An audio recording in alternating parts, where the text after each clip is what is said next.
Hi everybody, welcome back to our ECE course. We're now in week 1 of ECE 109, Social and Emotional Development. I'm so glad you're here. We have just a few announcements really quick before we get on to our chapter. First of all, I just want to welcome everyone to class. I want to go over the basics for our new students. Please know that when you log into our course, my contact information is on my course connection near the top of our course page.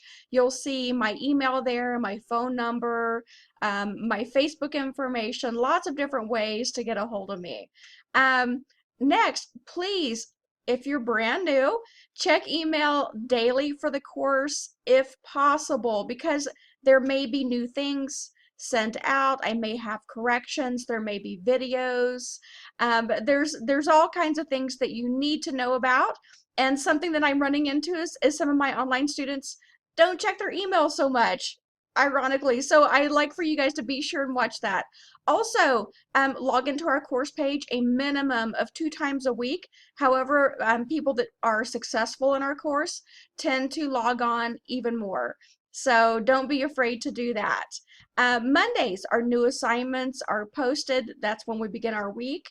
Wednesdays, we have discussion board posting due, your initial discussion board, and be sure and explain well your answer to the question or the situation that's being presented so that we have plenty of information to respond back to. Sunday, most of all your other assignments are due by midnight, and I'm going to go over that here in just a minute. A course calendar was sent to you through the email, so be sure to check and make sure you got that. And lastly, in this course, we will have a final exam. Sometimes we have a project, but for ECE 109, we do an actual final exam. So just a little bit on how to navigate each week. I always tell people, if you look at our course page, if you look in week 1, you'll see that you have a reading, media, and video on the left-hand side of your screen.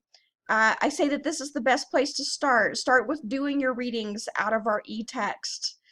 Click on the media, maybe websites, and watch the videos that are listed, because this will give you the background information you need to begin the assignments. Next, you have discussions, usually 2 or 3 assignments. Our live lecture, which is Thursday at 8:00 p.m. You're welcome to watch this recording, however, in place of live lecture. You pick which one you would rather do. And then lastly, our quiz for the week. Be sure and take your quiz before midnight of each week, because the quiz goes away. You don't want it to disappear without getting your points. And I hope that helps a little bit. Next, our student question of the week. Why do my grades change so much? I actually had this come up quite a bit. It really has to do with how our grade book is set up. So whenever I put in usually on Mondays, I go through and grade assignments. On Tuesdays, I'm grading assignments. And after I get that whole column of papers graded, I call it a stack of papers, I will then go in and put zeros in for anyone that did not complete the assignment. Now, it doesn't count against you until I put that 0 in. So once that 0 goes in, that's when you see your grade go down. So be sure you turn everything in. Don't treat anything as optional, because everything makes an impact on your grade. And the solution for this is, of course, turn in every assignment. Just do it. Don't even give yourself a chance to decide not to. Today, we're going to go over a little bit with Chapter 13, Social Development through the curriculum. This is one of my favorite courses because socially children are so interesting at each age group. So here we're going to start with 3 to 4-year-olds, and what should we expect socially? And you need to know this for a classroom environment, because you don't want to expect more or less of your students than what they're capable. So with 3 and 4-year-olds, we see they're showing a little more independence. They like to follow rules and routines, so it's very important that you keep that steady. They play well generally with other children, and they begin to understand the concept of sharing. So it's important to note that before this age, children don't generally understand what sharing is or the importance of it. So 3 and 4 is the fantastic time to teach that. They start to demonstrate a little sense of humor. They might want to tell jokes, and they're super cheesy. Play with other children, enjoy playing house, help with chores, focus on one activity for 10 to 15 minutes by age 4. So it's important that you know what their attention span is. They also tend to adjust to new situations a little bit easier than maybe they did at 1 and 2. 2 tantrums have a lot to do with learning to adjust to new situations. So we're starting to grow out of that now. Separate fairly easily from parent or caregiver, so less of the stranger anxiety. Trust and take direction from teachers and express emotions verbally. And we love this age because they are able to tell us a little more about what's going on in their life and why they are feeling the way they're feeling.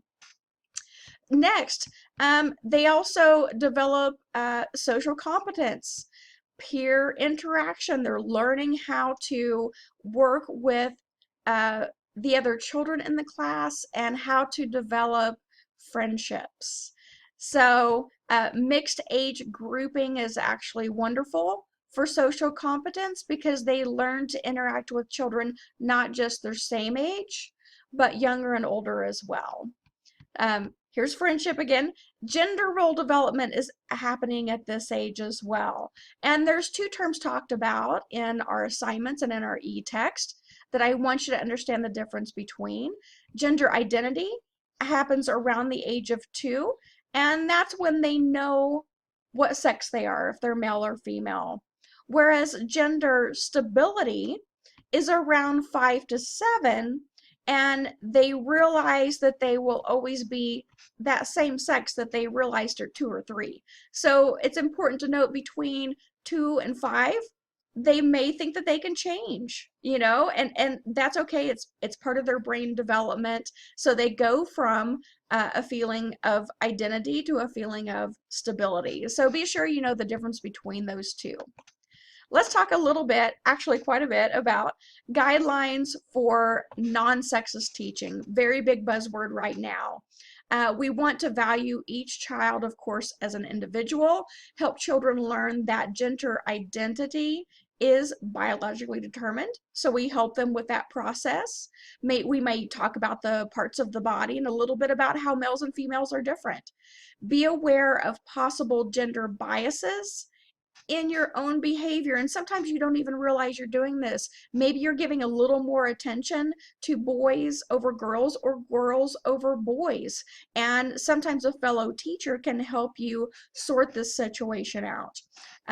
Listen carefully to all children and help children find the words to get the nurturance needs met. So we're helping them find those emotional words, those social words that they need to tell us what's going on, what they need, so that we're not having meltdowns over problems with communication.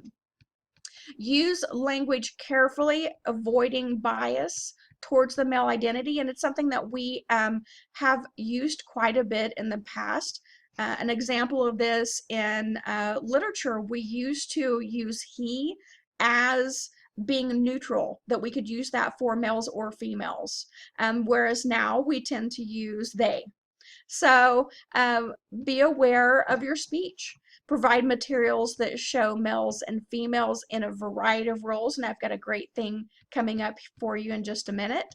Select children's books that portray non-sexist models. So we want to show the girls doing those construction jobs and the males helping with parenting. Plan a wide variety of activities. Encourage all children to participate. Provide gender neutral toys for infants and toddlers, and discuss blatant sex stereotyping with children if it comes up. Now here's an example of one of those toys.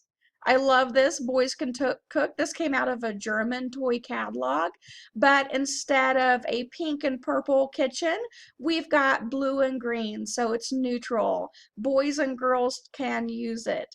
And I love that because they enjoy it. On the other side, we've got girls enjoying playing with the cars because we like that too.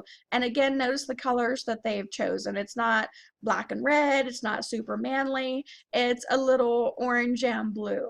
So we want to encourage that in our classroom.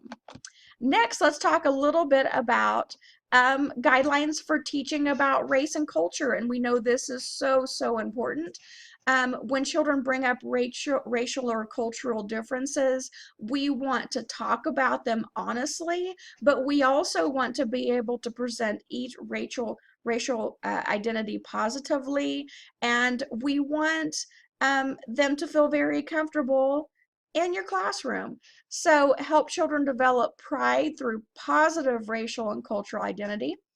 Help develop positive attitudes about other races and how you speak, and help children see skin color variations as a continuum rather than at extremes. It's not just black and white, we're all those beautiful colors in between as well. Next, post photographs of children and their families from different cultures. We want to see that all over the classroom.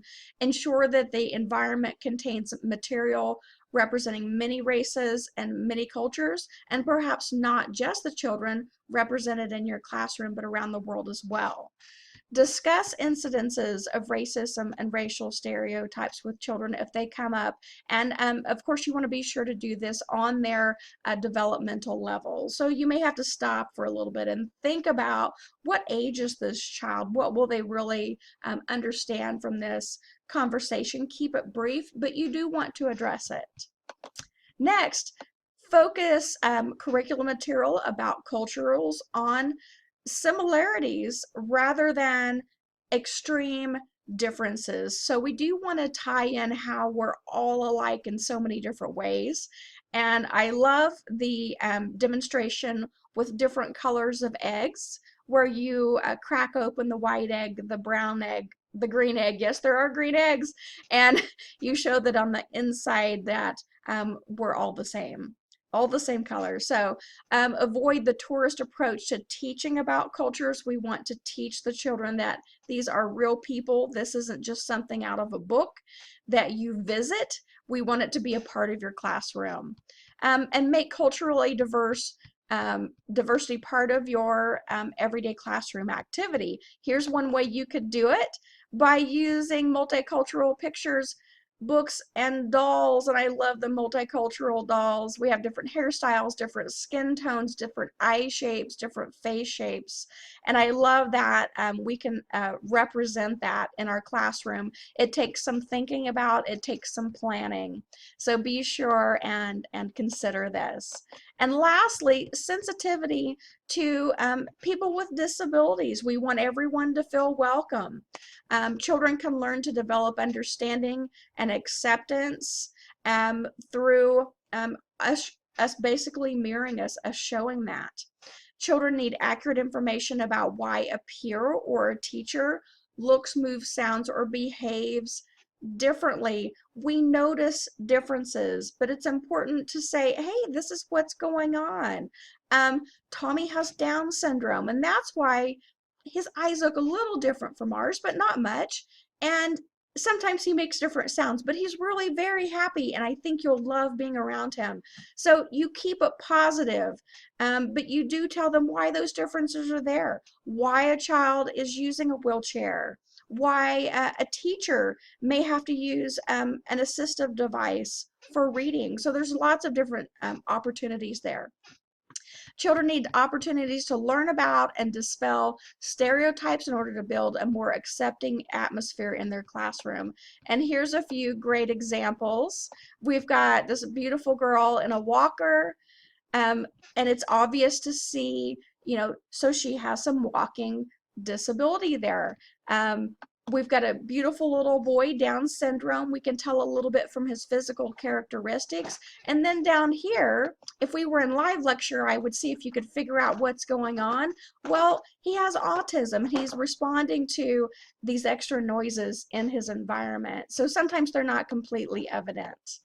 And lastly, If there are any questions, I would love for you to email me, call me, Facebook me, let me know what's going on. And other than that, have a fantastic